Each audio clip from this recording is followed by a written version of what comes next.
ప్రభు అయిన యేసుక్రీస్తు నామములో ఈ రాత్రి సమయంలో బైబిల్ తరగతికి వచ్చినటువంటి ప్రతి సహోదరికి వందనాలు తెలియజేస్తున్నాను.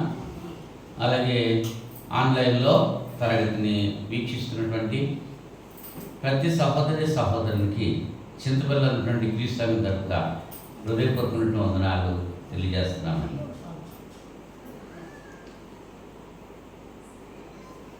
ప్రార్థన చేసుకుని దేవుని యొక్క వాక్యం మనం ధ్యానం చేయడానికి ప్రయత్నం చేద్దాం.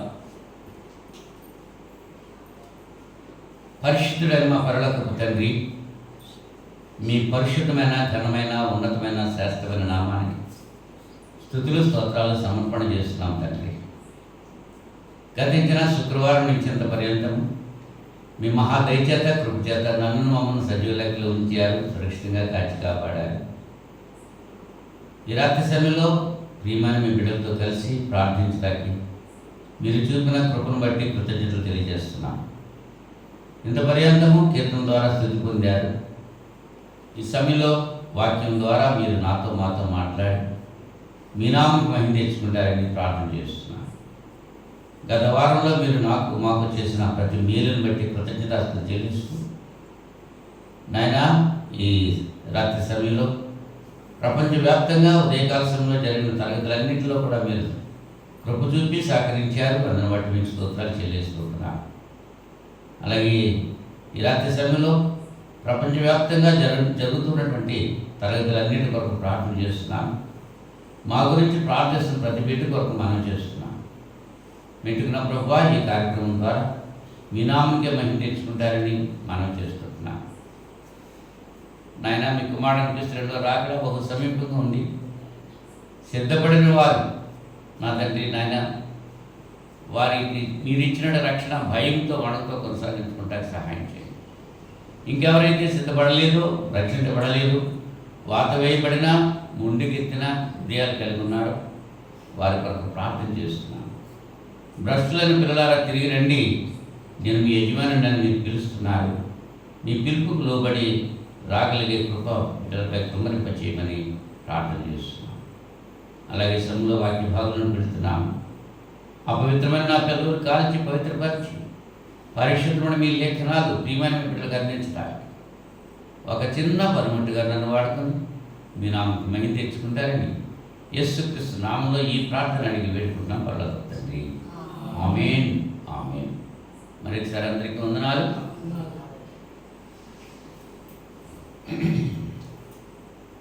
గత పాఠంలో మనం సంఘము గురించి ఆలోచన చేశాం.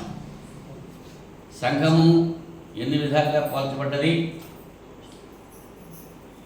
సంఘము ఎన్ని విధాలుగా పోల్చబడ్డది? ఎన్ని? 4 విధాలుగా. సంఘము శరీరంతో పోల్చబడ్డది, సంఘము దేవుని మందిరంతో పోల్చబడ్డది, సంఘము దేవుని కుటుంబంతో పోల్చబడ్డది, సంఘము దేవుని రాజ్యంతో పోల్చబడ్డది. 4 విధాల్లో సంఘాన్ని కూల్చి గత పాఠాల్లో చెప్పడం జరిగింది. అయితే మనం నేర్చుకుంటూ ఉన్నటువంటి పాఠాలు క్రైస్తవ జీవితానికి కావలసినటువంటి అవసరమైనటువంటి మరి ప్రాముఖ్యమైనటువంటి విషయాలు మనం నేర్చుకున్నాం. ఇంతవరకు ప్రాథమిక పాఠాలు, క్రైస్తవ ప్రాథమిక పాఠాలు. దేవుడు ఉన్నాడు అనడానికి ఆధారాలు, దేవుడు ఎవరు, ఆయన లక్షణాలు ఏమిటి అన్నది, దైవత్వంలో 3 వ్యక్తుల గురించి, దేవుడు సకల యుగాల్లో కూడా రాజు అని చెప్పడం కోసం, బైబిల్ దేవుని గ్రంథం అనటానికి ఆధారాలు, అలాగే బైబిల్ వినేవారికి, బైబిల్ బోధించేవారికి కొన్ని హెచ్చరికలు, దేవుడు మానవుని ఎందుకు సృజించాడు, దేవుడు మానవుని ఎట్లు నిర్మించాడు, ఆ దేవుడు మానవునికి పెట్టిన సహజ కోరికలు, సాతాను గురించి, మానవుడు ఏ రీతిగా పతనమవుతున్నాడు, పతనమైనటువంటి వ్యక్తికి దేవుని యొక్క ఏర్పాటు ఏమిటి, 2 ఆత్మీయ స్థితులు, పాపం నుంచి విడుదల, విశ్వాస మూలంగా నీతిమంతులుగా తీర్చబడటం, మరణం నుండి విడుదల, నిత్య జీవం పొందటం, నిబంధనల గురించి, క్రొత్త నిబంధన గురించి, ధర్మశాస్త్రం నుంచి విడుదల గురించి, సత్యవాక్యం సరిగా విభజించడం గురించి, పరిశుద్ధాత్మ గురించి కూడా విశదంగా మీకు తెలియజేయడం జరిగింది తరగతుల్లో. సంఘం గురించి గత పాఠంలో మరి 4వ విషయాన్ని మనం సంఘము దేవుని యొక్క రాజ్యంతో పోల్చబడ్డది అనేటువంటి విషయాన్ని తెలియజేశాం. మరి ఈ దినాన్ని మరి యొక్క అంశంతో మీ ముందు ఉన్నాను. అదేమంటే బాప్తిస్మము. సంఘములో వ్యక్తి చేర్చబడాలంటే బాప్తిస్మం పొందాలి. దాన్నే క్రొత్త జన్మ అని కూడా అన్నారు. ఇది ఈ రాత్రి సమయంలో మీతో ముచ్చరించడానికి 7 విషయాలు ముచ్చరించాలని నేను ఆశపడుతున్నాను. 1, బాప్తిస్మం అంటే ఏమిటి? 2, లోకంలో ఉన్నటువంటి బాప్తిసాలు ఏమిటి? 3వది, బాప్తిస్మం ఎందుకు పొందాలి? 4వది, బాప్తిస్మంలో ఏం జరుగుతుంది? 5వది, ఎవరు బాప్తిస్మం పొందాలి? 6వది, ఏది సరైన బాప్తిస్మం? 7వది, ఎప్పుడు బాప్తిస్మం పొందాలి? 7 విషయాలు ప్రాముఖ్యంగా ఈ రాత్రి సమయంలో మీతో ముచ్చటించాలని నేను ఉద్దేశపడుతున్నాను. మొదటిగా అసలు బాప్తిస్మము అంటే ఏమిటి అనేటువంటి విషయాన్ని మనం ఆలోచన చేస్తే, బాప్తిస్మం అంటే ముంచుట అని అర్థం. కనిపెట్టుట లేక పాతి పెట్టుట, కప్పెట్టుట. బాప్తిస్మం అంటే కప్పెట్టడం లేక పాతి పెట్టడం లేక ముంచడం అనేటువంటి అర్థం డిక్షనరీ మీనింగ్ అది. ఈ బాప్తిస్మం పొందడం అన్నది అది దేవుని యొక్క సంకల్పాన్ని నెరవేర్చడం. బాప్తిస్మం పొందడం అన్నది దేవుని యొక్క సంకల్పాన్ని నెరవేర్చటం. ఆ విషయాన్ని మనం లూకా సువార్త 7వ అధ్యాయము 29వ వచనం నుంచి మనం చూస్తే, 7వ అధ్యాయము 29వ వచనం నుంచి, ప్రజలందరూ సుంకరులను యోహాను బోధ విని అతడిచ్చిన బాప్తిసం పొందిన వారై దేవుడు న్యాయవంతుడని ఒప్పుకొనిరు కానీ పరిసయ్యులను ధర్మశాస్త్రోపదేశకులను అతని చేత బాప్తిసం పొందక తమ విషయమైన దేవుని సంకల్పమును నిరాకరించిరి. బాప్తిసం పొందడం అనేది దేవుని యొక్క సంకల్పం. బాప్తిసం ఇచ్చేటువంటి యోహాను బాప్తిసం ఇస్తుంటే ఎవరెవరు వచ్చేసారు? ప్రజలందరూ కూడా, సుంకరులు అక్కడ యోహాను యొక్క బోధ విని బాప్తిసం పొందారు. కానీ పరిసయ్యులు ధర్మశాస్త్రోపదేశకులు అతని చేత బాప్తిసం పొందడానికి ఇష్టపడలేదు, పొందలేదు. ఎందుచేత వారి విషయంలో దేవుని సంకల్పాన్ని నిరాకరించారు. దేవుని సంకల్పాన్ని నిరాకరించారు. మేము అబ్రహాము సంతానం, ఇంకా మాకు బాప్తిసం ఎందుకు అని దేవుని యొక్క సంకల్పాన్ని నిరాకరించారు. నేటి దినాల్లో క్రైస్తవులు అనబడిన వారు కూడా దేవుని యొక్క సంకల్పాన్ని నిరాకరిస్తున్నారు. అది మీరు అర్థం చేసుకుంటారని తెలియజేస్తున్నారు. బాప్తిసం పొందడం అన్నది యేసు ప్రభు యొక్క ఆజ్ఞను నెరవేర్చడం. ఆయన ఆజ్ఞను మనం నెరవేర్చట్లో బాప్తిసం పొందుతున్నాం. ఆయన ఆజ్ఞకు మనం లోబడి ఉండాలి. మత్తయి సువార్త యేసు ప్రభు వారు ఆజ్ఞాపించారు. మత్తయి సువార్త 28వ అధ్యాయం 18 వచనం నుంచి చదువుతున్నాను. ఇంకా పైనుంచి 16 నుంచి చదివితే, 11 మంది శిష్యులు యేసు తమకు నిర్ణయించిన గలిలయలోని కొండకు వెళ్ళిరి. వారు ఆయనను చూచి ఆయనకు మ్రొక్కిరి, కానీ కొందరు సందేహించిరి. అయితే యేసు వారి యొద్దకు వచ్చి, పరలోకమందును భూమి మీదను నాకు సర్వాధికారం ఇవ్వబడి ఉన్నది, కాబట్టి మీరు వెళ్ళి సమస్త జనులను శిష్యులుగా చేయుడి. తండ్రి యొక్క కుమారుని యొక్క పరిశుద్ధాత్మ యొక్క నామంలోనికి వారికి బాప్తిస్మం ఇచ్చుచు, నేను మీకు ఏ ఏ సంగతులను ఆజ్ఞాపించుతునో వాటన్నిటినీ గైకొని వలన వారికి బోధించుడి. ఇదిగో నేను యుగ సమాప్తి వరకు సదాకాలం మీతో కూడా ఉన్నానని వారితో చెప్పచ్చు. యేసుప్రభు వారు 11 మంది శిష్యులతో చెప్పినటువంటి మాట, మీరు ఎక్కడికి వెళ్ళాలి?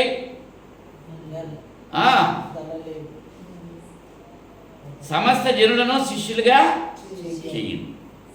శిష్యులుగా చేయండి. శిష్యుడు అంటే నేర్చుకునేవాడు, శిష్యుడు అంటే వెంబడించేవాడు, గురువును వెంబడించేవాడు శిష్యుడు. ఎవరికి శిష్యులుగా చేయాలి? యేసు ప్రభువుకి శిష్యులుగా చేయాలి.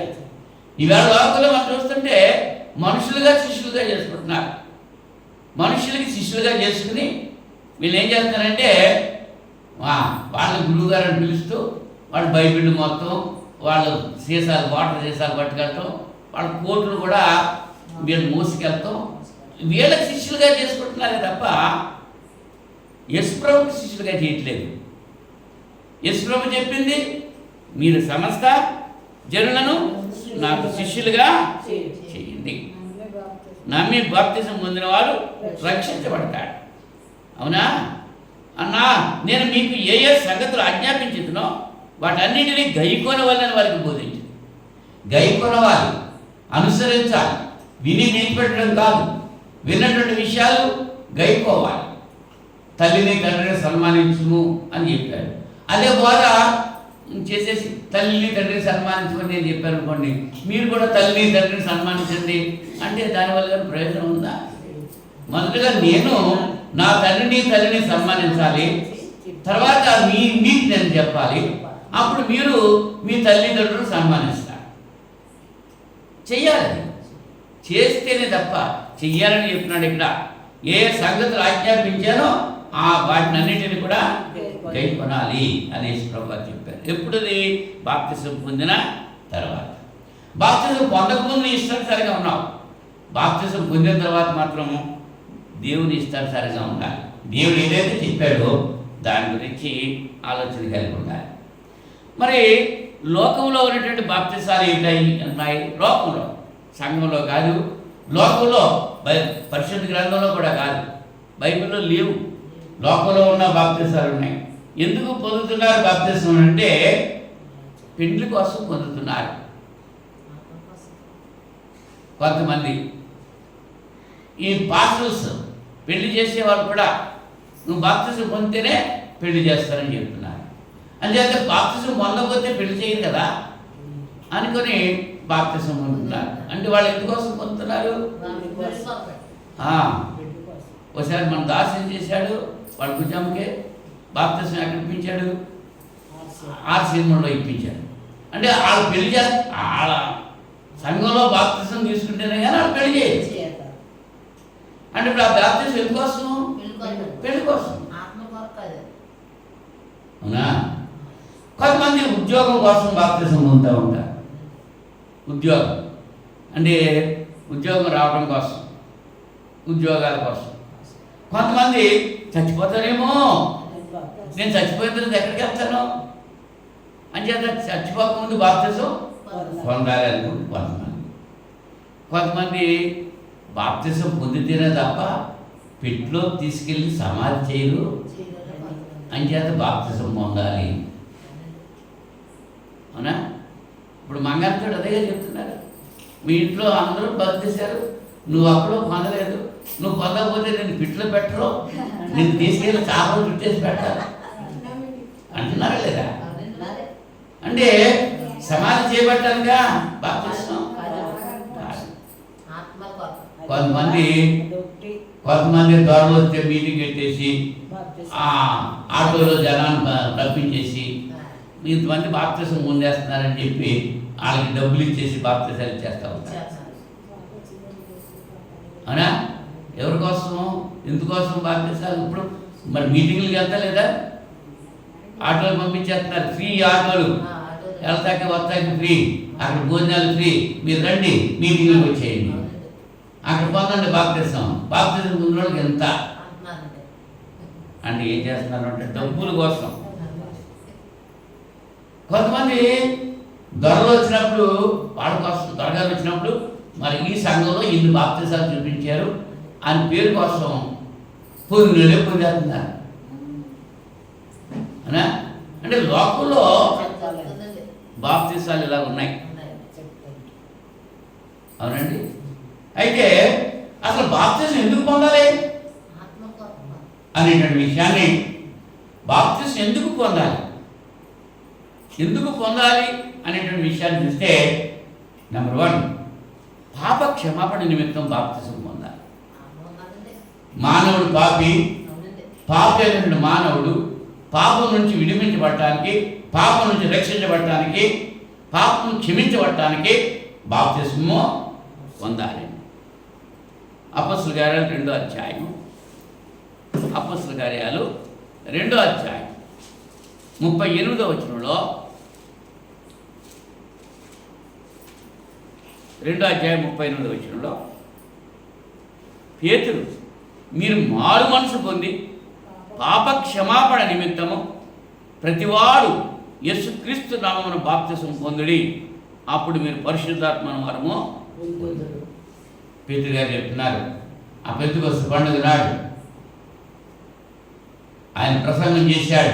యేసు ప్రభు గురించి తెలియజేసినప్పుడు ఆ ప్రసంగం విన్నటువంటి వాళ్ళంతా కూడా వాళ్ళ హృదయంలో నొచ్చుకొని, సహోదరులారా మేమేం చేయాలి అని అడిగినప్పుడు పేతురు చెప్పిన సమాధానం అంటే, మీరు మారు మనసు పొందాలి, పాప క్షమాపణ నిమిత్తం ప్రతివాడు యేసుక్రీస్తు నామములో బాప్తిసం పొందాలి, అప్పుడు పరిశుద్ధాత్మ అనేటువంటి వారు మీరు పొందుతారు. అంటే బాప్తిసం ఎందుకు పొందాలి? పాప క్షమాపణ నిమిత్తం బాప్తిసం పొందాలి. బాప్తిసం పొందిన తర్వాత పాపాలు మళ్ళా తిరిగి చేయకూడదు. క్షమాపణ పొందాం, మళ్ళా అదే పాపం చేస్తే, స్నానం చేసాం, మళ్ళీ బురదలోకి వెళ్తే దానివల్ల ప్రయోజనం ఉందా? లేదు. అంటే పరిశుద్ధులుగా ఉండాలి, పరిశుద్ధులు చేయబడుతున్నారు, పరిశుద్ధులుగానే ఉండాలి. అందువరకు బాప్తిసం, రక్షణ వరకు బాప్తిజం పొందాలి. నమ్మి బాప్తిజం పొందినవాడు రక్షించబడతాడు, నమ్మని వానికి. మార్కు సువార్త 16వ అధ్యాయంలో ఈ మాట మనం చూస్తున్నాం, చూడండి. మార్కు సువార్త 16వ అధ్యాయం 16వ వచనంలో, నమ్మి బాప్తిజం పొందినవాడు రక్షింపబడును, నమ్మని వానికి శిక్ష విధింపబడు. అంటే బాప్తిజం ఎందుకు పొందాలి? రక్షణ కొరకు పొందాలి. మొట్టమొదటిది పాప క్షమాపణ కొరకు పొందాలి, రెండోది రక్షణ కొరకు పొందాలి, మూడోది క్రొత్తగా జన్మించడం కొరకు పొందాలి. యోహాను సువార్త 3వ అధ్యాయం 3వ వచనంలో నికోదేముతో యేసు ప్రభువు వారు చెప్పేటువంటి మాట. యోహాను సువార్త 3వ అధ్యాయం 3వ వచనంలో, అందుకు యేసు అతనితో, ఒకడు క్రొత్తగా జన్మించితేనే కానీ అతడు దేవుని రాజ్యం చూడలేడని నీతో నిశ్చయముగా చెప్పుచున్నా. క్రొత్తగా జన్మించాలి. క్రొత్తగా అంటే ఈ సందర్భం ఏంటనమాట, 1వ వచనం చూస్తే, యూదుల అధికారి అయిన నికోదేమును పరిసయ్యుడు ఒకడు ఉండెను.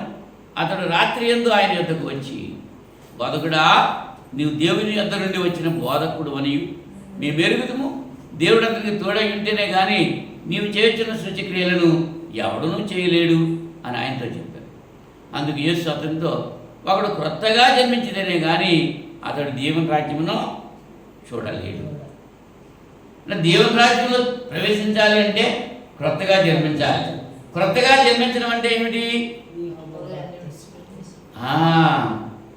అదే అధ్యాయంలో ఇంకా క్రిందికి మనం చదివితే, అందుకు నికోదేము 4వ వచనంలో, ముసలివాడైన మనుషుడు ఎలాగో జన్మింపగలడు?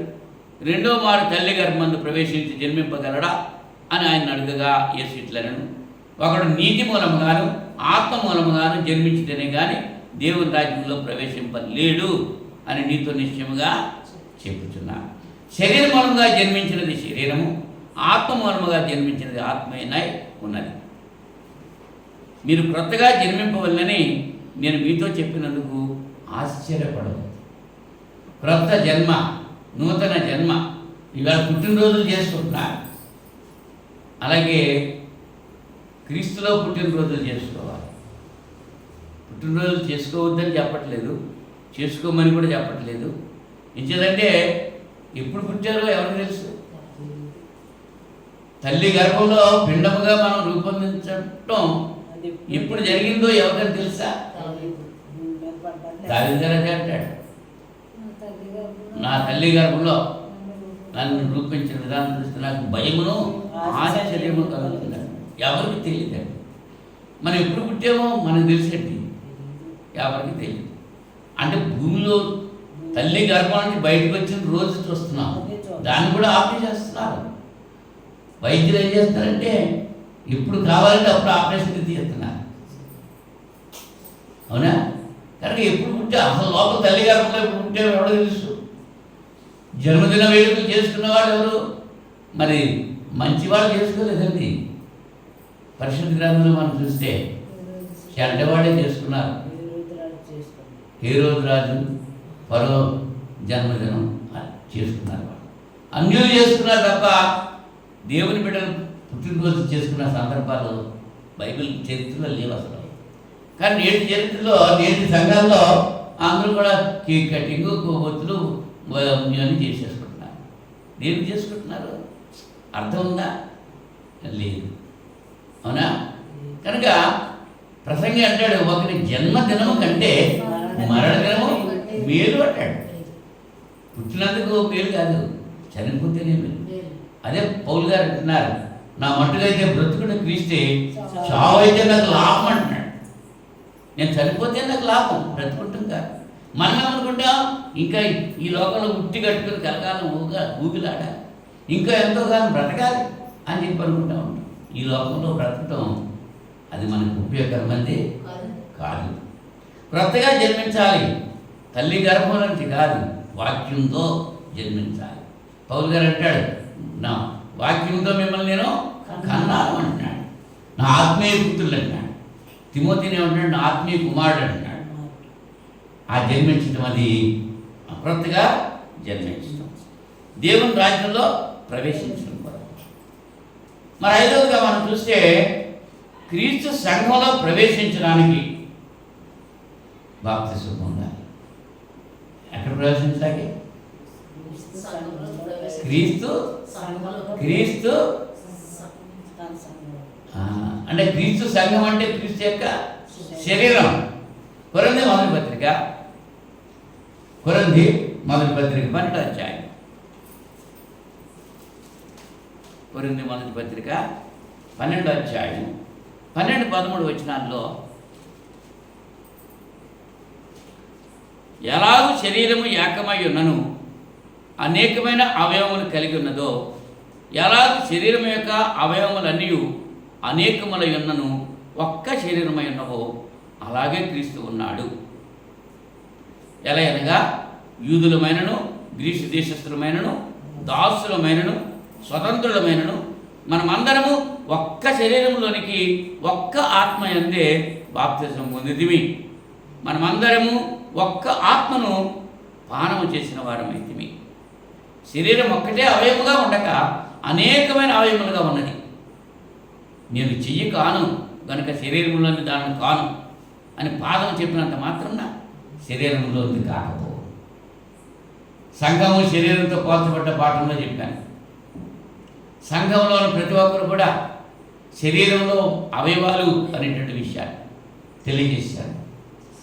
ఒక చెయ్యి శరీరం అంతా అవ్వదు, ఒక కాలు శరీరం అవ్వదు. అవునా? అన్నీ కలిస్తేనే శరీరం, అవయవాలన్నీ కలిస్తేనే శరీరం. అలాగే మనం క్రీస్తు యొక్క శరీరంలో ప్రవేశిస్తున్నాం.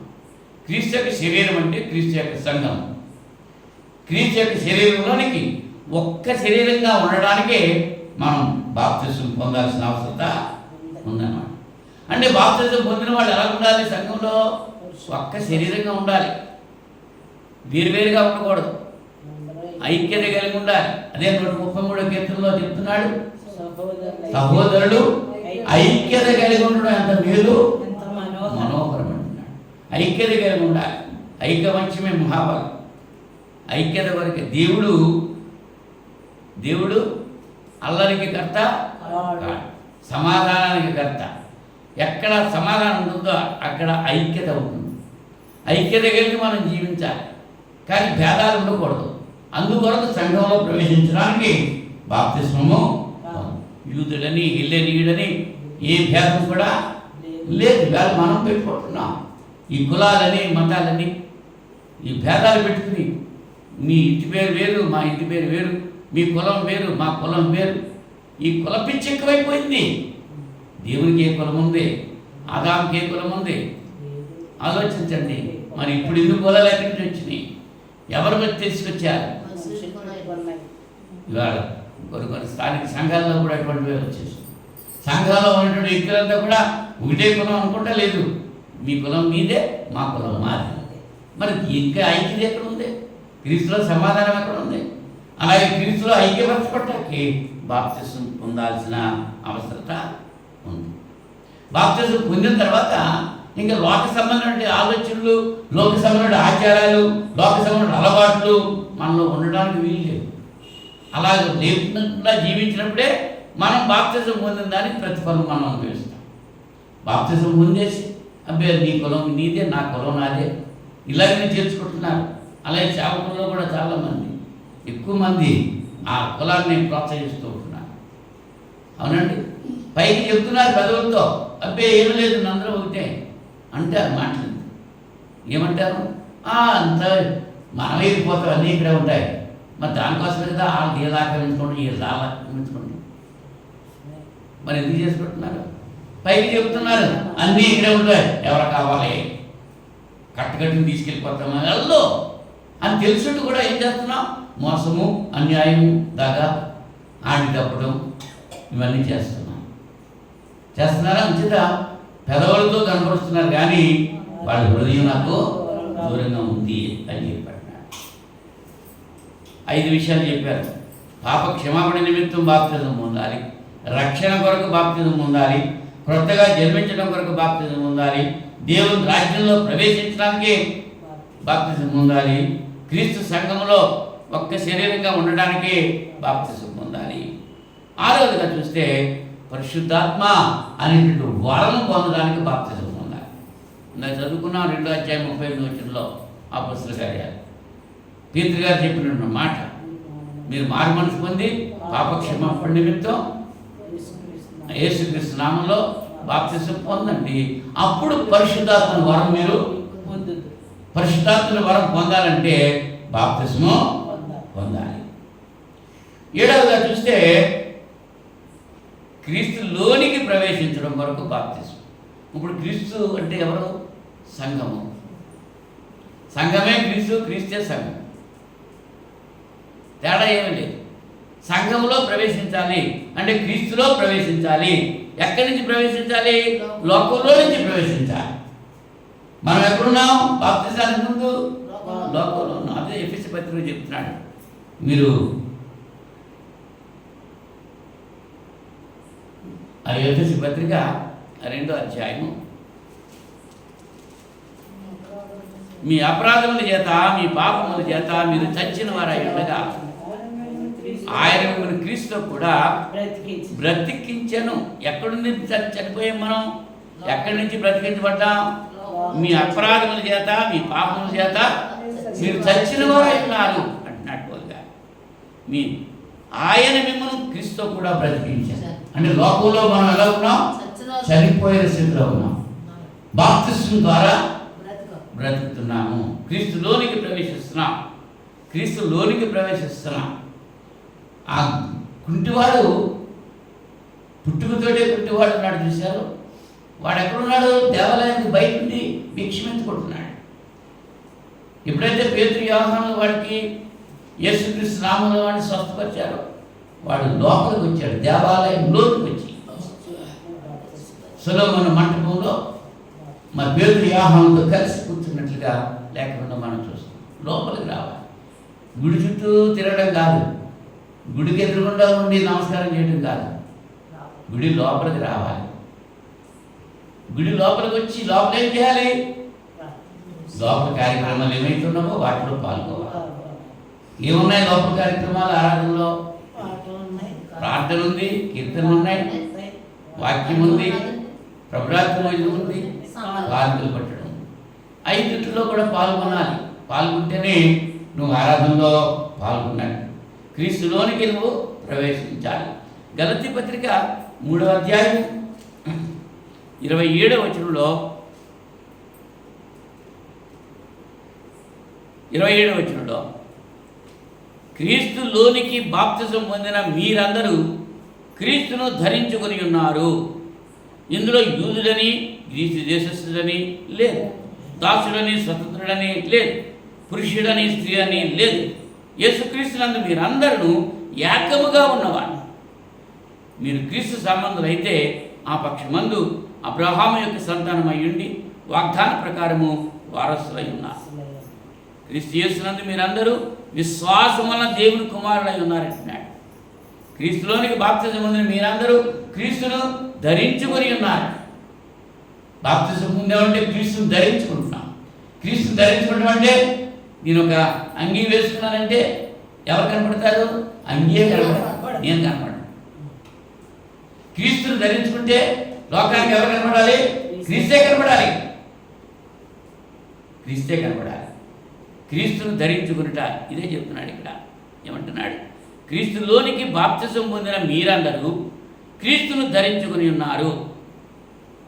వాడు యూదుడవని, గ్రీసు దేశుడవని, దాసుడవని, యజమానుడవని ఎవడైనా సరే క్రీస్తులోనికి బాప్తిసం పొందితే క్రీస్తును ధరించినట్టు.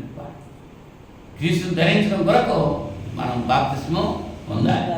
ఎందుకు బాప్తిస్మం పొందాలి అనేటువంటి విషయానికి జవాబు చెప్పాను. నేను అమ్మా ఏం చెప్పాను? బాప్తిస్మం అంటే ఏమిటో చెప్పాను. లోకంలో ఉన్న బాప్తిసాలు ఏమిటో చెప్పాను. బాప్తిస్మం ఎందుకు పొందాలో చెప్పాను. ఇప్పుడు బాప్తిస్మం పొందిన తర్వాత ఏం జరుగుతుంది? బాప్తిస్మం పొందక ముందుకి బాప్తిజం పొందిన దాని తర్వాతకి ఏమిటి తేడా? రోమపత్రిక 6వ అధ్యాయం, రోమపత్రిక 6వ అధ్యాయం 3వ వచనం నుంచి చదువుతున్నాను. 3వ వచనం నుంచి, క్రీస్తు యేసులోనికి బాప్తిజం పొందిన మనమందరం ఆయన మరణంలోనికి బాప్తిజం పొందిందని మీరు ఎరుగరా? కాబట్టి తండ్రి మహిమ వలన క్రీస్తు మృతుల్లో నుండి ఎలాగూ లేపబడినో అలాగే మనమును నూతన జీవం పొందిన వారమై నడుచుకున్నట్లు మనము బాప్తిస్మం వలన మరణంలో పాలు పొందుటకై ఆయనతో కూడా పాతి పెట్టబడితిమి. ఆయన మరణం యొక్క సాదృశ్యమందు ఆయనతో ఐక్యము గలవారమైన ఎడల ఆయన పునరుద్ధానం యొక్క సాదృశ్యమందును ఆయనతో ఐక్యము గలవారమై యుందుము. ఏమిటంటారు? క్రీస్తు మరణంలో పాల్పొందుతున్నాం. క్రీస్తు మరణంలో అంటే క్రీస్తులోనికి బాప్తిసం పొందిన మనము క్రీస్తు మరణంలోనికి బాప్తిసం పొందుతున్నాం. క్రీస్తు సమాధిలో పాల్పొందుతున్నాం. క్రీస్తు సమాధి చేయబడ్డాడు. సమాధిలో ఉన్నాడా? ఆయన లేపబడ్డాడు. ఆయన లేవలేదు, ఆయన లేపబడ్డాడు. అదేటువంటి విషయం గుర్తించాలి. అవునండి. 4వ వచనంలో చూడండి, కాబట్టి తండ్రి మహిమ వలన క్రీస్తు మృతుల్లో నుండి ఎలాగూ లేపబడినో, ఎలాగూ లేచినా ఉందా? లేపబడిన ఉందా? లేపబడినో అంటే ఆయన ఎవరు లేపారు? తండ్రి లేపారు. అలాగే మనము నూతన జీవం పొందిన వారమై నడుచుకున్నట్లు మనం బాప్తిస్మం వల్ల మరణంలో పాలు పొందుటకై ఆయనతో కూడా పాతి పెట్టబడింది. నీటి సమాధి చేయబడ్డప్పుడు పాతి పెట్టబడుతున్నాం. ఆయనతో కూడా మనం లేవడానికి ఏం జరుగుతుంది? బాప్తిస్మం అంటే పాపాల విషయంలో చనిపోయి నీతి విషయంలో మనం ఆత్మ విషయంలో జీవిస్తున్నాము అనేటువంటి యేసుక్రీస్తు యొక్క పునరుత్థానంలో పాలు పొందడం బాప్తిస్మం అంటే. పునరుత్థానం యేసుక్రీస్తు పునరుత్థానం అవ్వకముందు పేతుల్లో శక్తి లేదు, అబద్ధమాడాడు, బొంకాడు. ఎప్పుడైతే యేసు ప్రభు పునరుత్థానం అయ్యాడో ఆ పునరుత్థాన శక్తి పేతురుని బలపరిచింది. ఒక్క ప్రసంగం చేసేటప్పటికి 3000 మంది బాప్తిసం పొందారు. మరి అంతకుముందు పేతురు మాట ఎవరైనా ఉన్నారా? ఆయనే డౌట్ కదా. సముద్రం మీద నడిచి చేస్తుంటే యేసు ప్రభు గారు, బాబు నువ్వే అయితే నిజంగా నేను కూడా నడిచేటట్టు చేయన్నాడు. ఎంత అనుమానం వచ్చేసింది. ఓకే ఆల్రైట్, నువ్వు నడిచి చేయన్నాడు యేసు ప్రభు. దూకాడు, నడిచాడు, వస్తున్నాడు, కొంత దూరం నడిచాడు.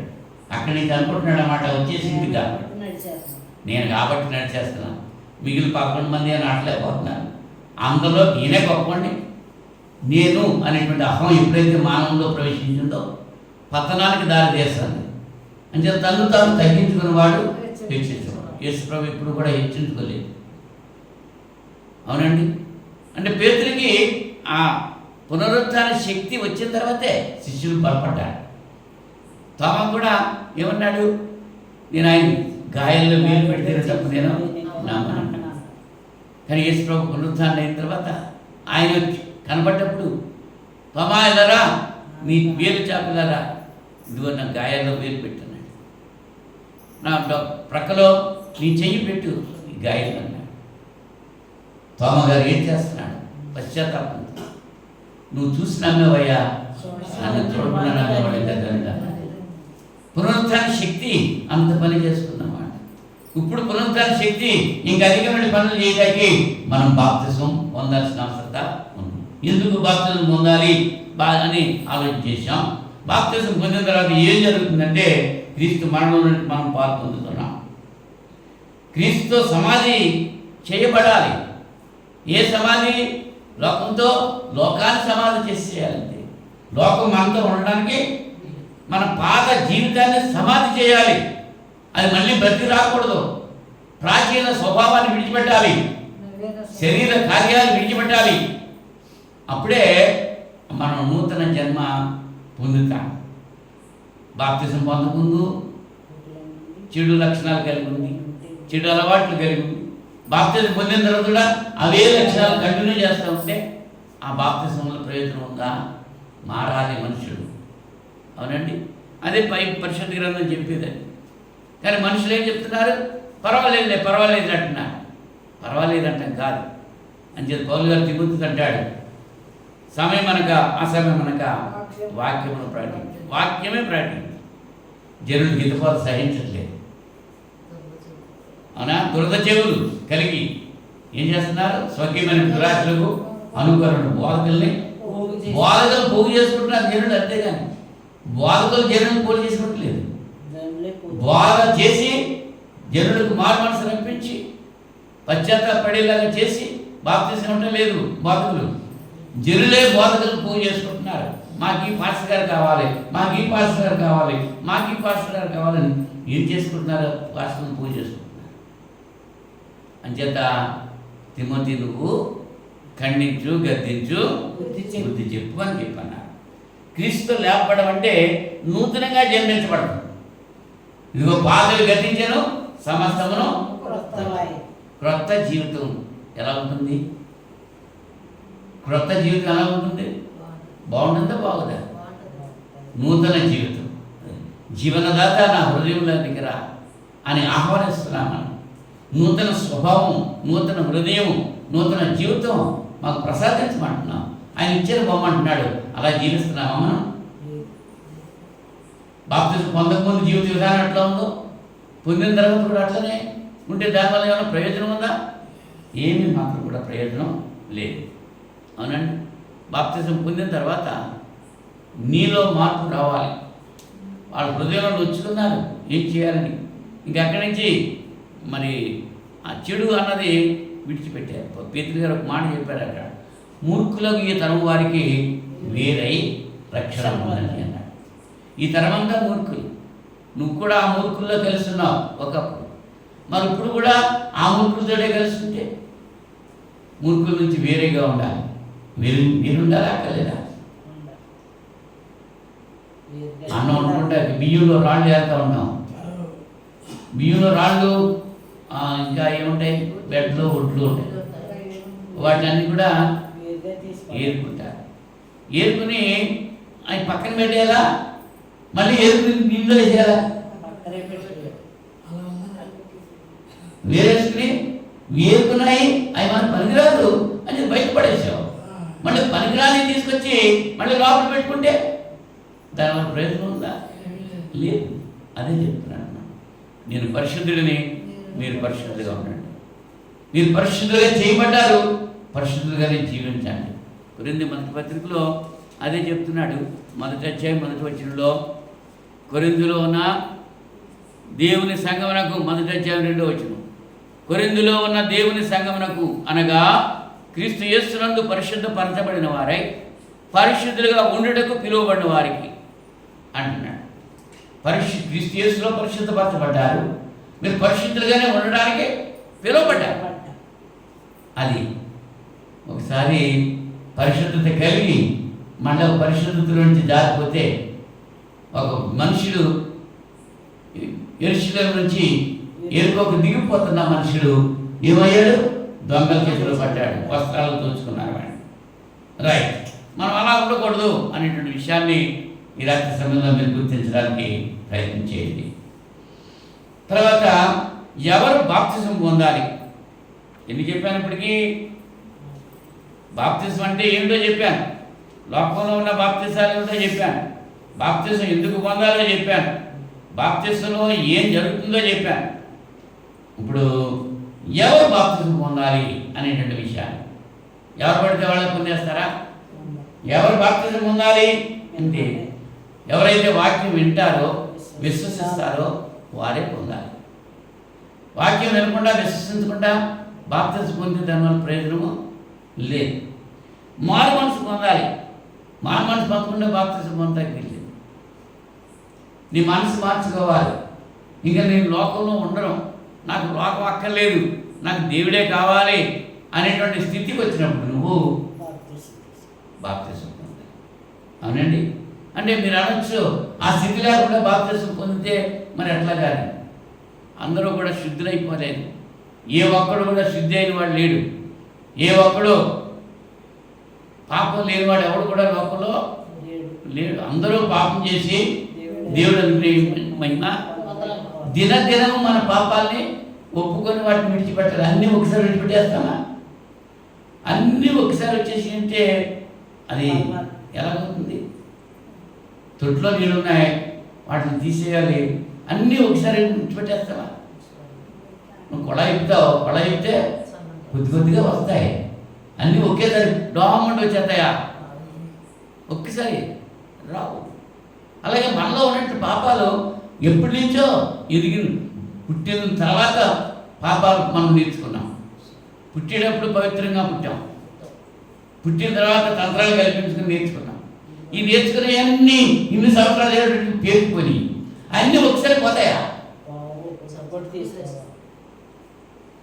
అనుకుంటున్నావు దీక్ష మాడిపోయింది, ఒకసారి వదిలిపోతా మనిషి.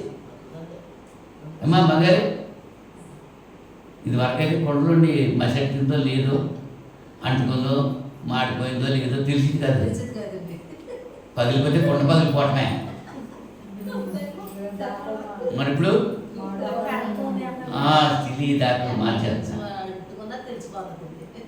ఆ మాడిపోయింది ఒకసారి వదులుతుందా? వదలదు, క్రమేపీ వదులుతుంది. అది వదలదు కదా అని విడిచిపెట్టేస్తావా?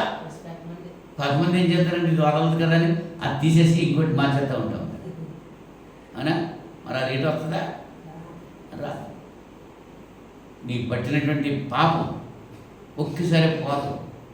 అది దినదినము దాన్ని మనం దేవుని సన్నిధిలో క్షమించమని విడిచిపెట్టాలి. ఒప్పుకున్న పాపాన్ని విడిచిపెట్టి మరలా చేయకూడదు. అదే ఒప్పుకుని మళ్ళీ చేసేస్తే దానివల్ల ఏమైనా ప్రయోజనం ఉందా? ఏమీ లేదు. కనుక ఒప్పుకున్న పాపాలు మారు మనసు పొందాలి.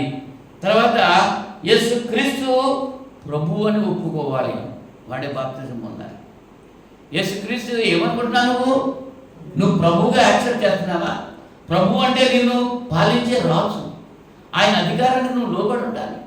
యేసుక్రీస్తు ప్రభువు అని ఒప్పుకున్నావంటే నా జీవితానికి నువ్వు నాయకుడు. పాట పాడతాం, జీవిత నాయకుడు అని పాడేస్తాం, కానీ ఆయన నాయకత్వానికి మనం ఒప్పుకుంటున్నామా? ఆయన బాటలో మనం నడుస్తున్నామా? ఆయన ఆజ్ఞాపించిన ఆజ్ఞకు లోబడి జీవిస్తున్నామా? ఆలోచన కలిగి ఉండాలి. ఎవరైతే ఆయనకు ఆజ్ఞకు లోబడి జీవిస్తారో ఆయన ప్రభు అని ఒప్పుకుంటారో, ఎవరైతే వాళ్ళ జీవితాన్ని ఆయనకు సమర్పణ చేసి నాయనా నీ చిత్తమే, నీ ఇష్ట ప్రకారంగా నేను జీవిస్తాను అనేటువంటి ఆలోచన ఎవరైతే కలిగి ఉన్నారో వాళ్ళు బాప్తిసం పొందాలి. ఆ ఆలోచన లేకుండా నువ్వు బాప్తిసం పొందితే దానివల్ల ప్రయోజనం లేదు. నా జీవిత నాయకుడు నువ్వే, నీ ఇష్టాన్ని బట్టే నేను జీవిస్తాను నాయన, నీ చిత్తం జీవిస్తాను, నీ చిత్తమే సిద్ధించగాక అని దేవునితో చెప్పగలిగి ఆయన చిత్త ప్రకారం మనం జీవించినప్పుడు బాప్తిసం పొందేటువంటి హక్కు మనం పొందుతాం. ఇంకా బాప్తిసం ఎవరు పొందాలంటే పెద్దవారు పొందాలా, పిల్లలు పొందాలా?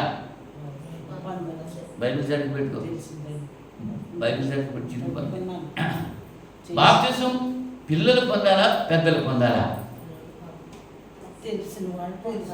ఎప్పుడు పొందాలి? వాక్యం వినాలి, విశ్వసించాలి, పాపాన్ని ఒప్పుకోవాలి, అప్పుడు బాప్తిసం పొందాలి కదా. పాపం అంటే ఏంటో తెలుసా? చిన్నపిల్లలకి, చిన్నపిల్లలు ఆయనకి రానివ్వండి, ఇలాంటి వారినే పరలోక రాజ్యం అన్నాడు. నీకుదేమో వచ్చి అడిగినప్పుడు ఒక చిన్నపిల్లవాడిని పక్కన పెట్టి ఇటువంటి వాటి మనస్సు నువ్వు కలిగి ఉంటేనే బాప్తిసం పొందాలి. నిత్యజీవం పొందాలంటే ఏం చేయాలి? ఈ చిన్న బిడ్డలాంటి మనస్సు నువ్వు కలిగి ఉంటే నీ బాప్తిసం పొందాలి. చిన్నపిల్లలు మనం ఏది చెప్తే నమ్ముతారు, ఏది చేయమంటే చేస్తారు. అది అమాయకత్వం అన్నమాట. యేసు ప్రభువును ఒప్పుకోవాలి. అలా ఒప్పుకున్నప్పుడే మరి ఒప్పుకునేటువంటి ఆ కెపాసిటీ, ఆ ఒప్పుకునేటువంటి ఆ మనస్సు చిన్నపిల్లలకు ఉండదు. మనం ఏది చెప్తే అది అంటే మొక్క ఉందండి రానే చెబుతా. చిన్నపిల్లలు వాళ్ళు మనం దేవుడు మనకిచ్చిన పిల్లల్ని దేవుడి కొరకు మనం పెంచాలి. తల్లిదండ్రులు అనేవారు బాలుడు నడవలసిన మార్గం చిన్నతనం నుంచి బోధించాలి. వాడు ఎదిగిన తర్వాత ఎందుకు పనికిరాడు, మళ్ళీ నేర్పాలంటే నేర్చుకోడు, వాడు ఇష్టం పట్టే జీవిస్తాడు తప్ప. బాల్యంలో నేర్చుకునే విషయాలు ఎదిగిన తర్వాత చనిపోయే వరకు ఉంటాయి. అందుకని అంటాడు పుట్టుకతోటే పుట్టినటువంటి బుద్ధులు పుడకలతో కానీ పోవంట. మనం ఎన్ని చెప్పినా పోవు, పుడకలతో అంటే తగలేసినప్పుడే పోతాయంట. పుట్టుకతో వచ్చి వాటిని మనం అమలు చేయాలి. వాటిని ఏం చేయాలి? ఆ చెడు తరా నుంచి మనం వాళ్ళని మరల్చాలి. చిన్న బిడ్డల్ని వాళ్ళని ప్రభు యొక్క శిక్షలో బోధలో పెంచాలి. అలా పెంచినప్పుడు వాళ్ళు ఎదిగిన తర్వాత అలా ఉంటారు. ఎవరు బాప్తిసం పొందాలనే విషయం ఆలోచన చేశారు. మరి బాప్తిసం ఏది సరైన బాప్తిసం? లోకంలో రకరకాలైనటువంటి బాప్తిసాలు ఉన్నాయా? చిన్నపిల్లలకి చిలకరింపనిచ్చేస్తారు, అది బాప్తిసమే. పెద్దోళ్ళకి చిలకరింపిస్తున్నారు, బాప్తిసమే. జెండా కింద నుంచి నడిచిపోతున్నారు, అది బాప్తిసమే. గేటివే అంటున్నారు, గేట్ వేసేసి లోపల దూసేస్తున్నారు, అది బాప్తిసమే. మరి ఏది బాప్తిసం?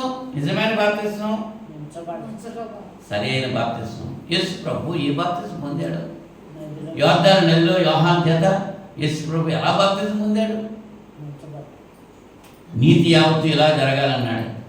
యోహాను గారు వచ్చి అడుగుతున్నాడు, అయ్యా నువ్వు నాకు ఇవ్వాలి కానీ నేను నీకు ఇవ్వడం వెంటనే అడిగినప్పుడు అలా కాదు, నీతి యావత్తు ఇలాగే జరగాలి ఇప్పటికి కానీ అన్నది. ఆయన ఎలా పొందారో క్రీస్తు మాదిరి మనం కూడా బాప్తిసం పొందాం. నా పుంసకుడు బాప్తిసం పొందాడు ఫిలిప్పు చేత. ఇద్దరు కూడా నీటిలోనికి వెళ్ళారు, నీటిలో మునిగి బాప్తిసం పొందారు. బాప్తిసం పొందడానికి సమృద్ధి అయినటువంటి నీరు ఉండాలి, అందులో మునగడానికి ఉండాల్సిన నీరు ఉండాలి. అంతేగాని ఏదో పై చిలకరించడం అనేది అది బాప్తిసం, అది అబద్ధ బోధ. సత్యం ప్రకటింపబడాలి, రక్షింపబడడానికే బాప్తిసం పొందాలి. అంతేగాని ఏ ప్రలోభానికి లొంగకూడదు. అంటే పెళ్లి చేసుకోవాలని, పారిని వెళ్ళాలని, లేకపోతే అది చేయాలని ఏదో ప్రలోభాలకి లొంగుకుని బాప్తిసం పొందకూడదు. సరైన పద్ధతిలో బాప్తిసం పొందాలంటే వాక్యానుసారంగా బాప్తిసం పొందాలి. వాక్యానుసారమైన బాప్తిసం యోహాను యేసు ప్రభుకి ఇచ్చినట్టు బాప్తిసం. యేసు ప్రభువే ఆయన బాప్తిసం పొందారు. అలా ఆయన అలా పొందారు, ఆయన అడుగుజాడలో మనం నడవాలి. అది అలాగే బాప్తిసం పొందాలి. మరి ఏ సంఘంలోకి వెళ్ళాలంటే మత శాఖల్లోకి వెళ్ళడానికి వీల్లేదు. క్రీస్తు తన రక్తం ఇచ్చి కొన్న సంఘంలోనే రక్షణ ఉంది అనేటువంటి విషయాన్ని గుర్తించి క్రీస్తు సంఘంలో బాప్తిస్మము పొందాలి. మరి ఎప్పుడు బాప్తిస్మం పొందాలి? ఎప్పుడు పొందాలి? కొంతమంది రక్షించబడ్డా ఉంటారు, వాక్యం వింటారు. కొంతమంది ఆదివారం వాక్యం విన్న తర్వాత నిలబడి అయ్యా నాకు బాప్తిస్మం కావాలని అడుగుతారు. కొంతమంది ఏం చేస్తారంటే వాక్యం వింటున్నారు, వస్తున్నారు, ప్రార్థన చేసుకుంటున్నారు, కానీ ఒక పండుగ వచ్చినప్పుడు, మీటింగ్ వచ్చినప్పుడు, లేకపోతే జనవరి 1 ఇలాగా అప్పటి వరకు ఈలోగా చనిపోతే నువ్వు వాక్యం విన్నావు, మారుమనసు పొందావు, బాప్తిస్మం పొందక ఆలస్యం చేస్తున్నావు, ఈలోగా నేను చనిపోతే ఎక్కడికి వెళ్తావు? అంచేత ఇప్పుడు మనం నడిచేళ్తుంటే కాల్లో ములుగుచ్చుకుంది, తర్వాత ఇప్పుడు తీసుకుందాంలే అనుకుంటావా? ఉంటే ఉన్నదిలే అలాగే గుంటుదని అడుగుతాం, తర్వాత తీసుకుందాం అంటావా? ఏం చేస్తా? వెంటనే తీస్తా. లేకపోతే రోడ్డు మీద నడిచేళ్తున్నావు, చెప్పులు లేకుండా నడిచిపోతున్నా, ఆ రోడ్డు మీద కుక్క మైలు ఉందో లేకపోతే పేడ ఉంది, ఏదో ఒకటి కాలికి అవుతుంది, అప్పుడు ఏం చేస్తావు? వెంటనే కడుగుతావు, సాయంకాలం కడుక్కోవచ్చు అంటావా? అప్పుడు దాకా వాసనలో ఉంటావా? ఉండవు. అంచేత అన్నీ అంటున్నాడు సౌలుతో, సౌలా సహోదరుడా తడవ చేయింది కదా, లేచి బాప్తిస్మం పొంది నీ పాపాలు వెంటనే లేవాలి. ఎప్పుడైతే మారుమనసు పొందావో, ఎప్పుడైతే వాక్యం అంగీకరించావో అప్పుడే వెంటనే. అలాగే ఫిలిప్పుని అడిగాడు నపుంసకుడు, అమ్మో నీళ్లు నాకు బాప్తిస్మం ఉండడానికి ఆటంకమైంది, రథాన్ని ఆఫ్ చేసి వెంటనే బాప్తిస్మం పొందాడు. అవునండి, బాప్తిస్మం ఎప్పుడు పొందాలి అనేటువంటి విషయం చూస్తే, ఒక వ్యక్తి ఎప్పుడు గ్రహిస్తే నేను పాపిని అని ఎప్పుడైతే గ్రహిస్తావో అప్పుడు పాపాన్ని విడిచిపెట్టి బాప్తిస్మం పొందాలి.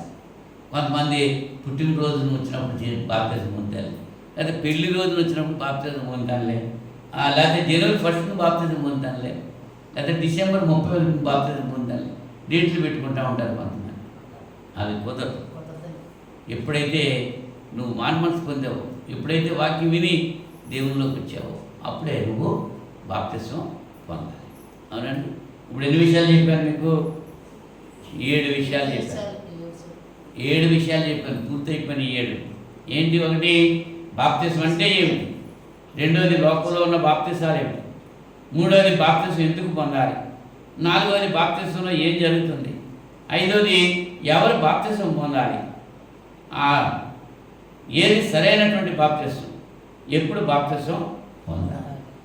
మరి ఇంకో విషయం, ఎవరు బాప్తిస్మం ఇవ్వాలి? ఇది ఎక్స్ట్రా చెప్తున్నాను. ఎవరి వారు బాప్తిస్మం? అయ్యగారే ఇవ్వాలి, మా సేవకులే ఇవ్వాలి, పాస్టర్ గారే ఇవ్వాలి, అభిషేకులే ఇవ్వాలి బాప్తిస్మం, సిఆర్లు ఇవ్వకూడదు అనేటువంటిది ఎక్కడ ఉంది? బైబిల్లో ఉందా? అది మనుషులు పెట్టుకున్నట్టు. మరి 3000 మంది బాప్తిస్మం పొందారు పెంతెకొస్తు పండుగ నాడు. ఎవరు ఇచ్చారు వాళ్ళందరికీ? పేతురు గారు ఒక ఆయనకి ఇచ్చారు, ఆయన ఇంకొక ఆయనకి ఇచ్చారు, అప్పుడు 2 అయ్యారు కదా, వాళ్ళ 2 ఇంకొక 2కి ఇచ్చారు, 4 అయ్యారు, ఆ 4 ఇంకో 4కి ఇచ్చారు. అలాగా. అంతే తప్ప మరి ఒక్కలే అందరికీ బాప్తిస్మం ఇవ్వాలని లేదు. కానీ మనం ఏం చేస్తున్నాం? లోకంలో మనుషులు కల్పించిన పద్ధతులు, పారంపర్య ఆచారాలు, ఇవి దేవుని వాక్యాన్ని నిరర్థకం చేస్తున్నాయి. కానీ దేవుని వాక్యం ఏదైతే చెప్తుందో దాన్ని బట్టి మనం జీవించాలి. అలా జీవించినప్పుడే ఈ నా మాటలు విని మాట చెప్పున చేయు ప్రతివాడు బండ మీద తగిలి కట్టిన దేవునితో పొత్తు లోకంతో విరోధం, లోకంతో పొత్తు దేవునితో విరోధం. లోకం కావాలా, దేవుడు కావాలా? నీ ఇష్టం, బలవంతుడు ఏమీ లేదు. అవునా? ఏది కావాలో కోరుకో. ఇది మంచి, ఇది చెడ్డ. మంచి చెడ్డ 2 కూడా మన ఎదుట పెట్టినా. జీవము మరణాన్ని నీ ఎదుట ఉంచుతున్నాడు. జీవం కావాలా? కోరుకో. మరణం కావాలా? నీ ఇష్టం. మరణం విడిపోతే నిన్ను బలవంతంగా తీసుకురా. జీవానికి వెళ్తానంటే నిన్ను ఆటంకం మార్చు. నీ ఇష్టం అని చెప్పి అంటున్నాడు. పరిశుద్ధాత్మ దేవుడు ఈ రాత్రి సమయంలో మాట్లాడిన మాటలు విన్నటువంటి ప్రతి ఒక్కరు కూడా హృదయాల్లో పదిలిపరచుకొని ఆ రీతిగా ఇంతవరకు జీవించకపోతే ఇక నుంచి అయినా వాక్యానుసారమైన జీవితాలు జీవిస్తూ దేవుని కుమారుడైన క్రీస్తు రాకడలో ఎత్తబట్ట కావాలని సిద్ధపాటు కలిగి ఉండగలిగినట్లుగా దేవుడు తన కృపా సహాయము మనకి అనుగ్రహించగా ప్రార్థన చేస్తున్నాం. ప్రేమాస్వరూపుడా, మమ్మల్ని పరిశుద్ధుడా, మీకు స్తోత్రాలు తండ్రి. ఈ రాత్రి సమయంలో విత్తమైన వాక్యం వీడు హృదయాలు పదిలిపరచుకుంటానికి 30 అంతలుగా 60 అంతలుగా ఫలించడానికి సహాయం చేయమని ప్రార్థన చేస్తున్నాం. ఎన్నో ప్రతి బిడ్డను దీవించండి నాయన. యూట్యూబ్లో వాక్యం విన్నటువంటి ప్రతి బిడ్డ కొరకు ప్రార్థన చేస్తున్నాం నాయన. అందరూ కూడా విని విడిచిపెట్టడం కాదు, బుద్ధి కలిగిన కన్నికల వలె సిద్ధపడి ఉండటానికి సహాయం చేయమని ప్రార్థన చేస్తున్నాం. జక్కయ్యలాగా ఆయన మారు మనసు పొంది నిత్య జీవం పొంది అర్హత కలిగి ఉండటానికి మీరు ప్రభుత్వారని ప్రార్థన చేస్తున్నాం నాయన. బాప్తిసం గురించి మరి సవివరంగా బిడ్డలకు బోధించారు. అవగాహన చేసుకుని ఆ రీతిగా జీవిస్తూ మీ నుంచి జీవించబడే భాగ్యం బిడ్డలందరికీ, వాక్యం అందరికీ కూడా మీరు దయచేసి మీ నామకి మహిమ తెచ్చుకోండి.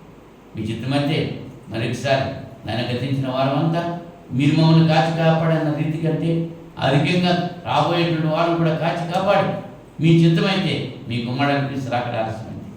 మరొక శుక్రవారం బైబిల్ తరగతిలో మేమంతా కలిసి మీ లేఖనాలు ధ్యానించే భాగ్యం మాకు దయచేస్తారని ఈ ప్రార్థన మా రక్షకుడు మీ ప్రియకుమారుని యేసుక్రీస్తు నామములో వేడుకుంటున్నాం తండ్రి. ఆమేన్. ఆమేన్. అందరికీ వందనాలు.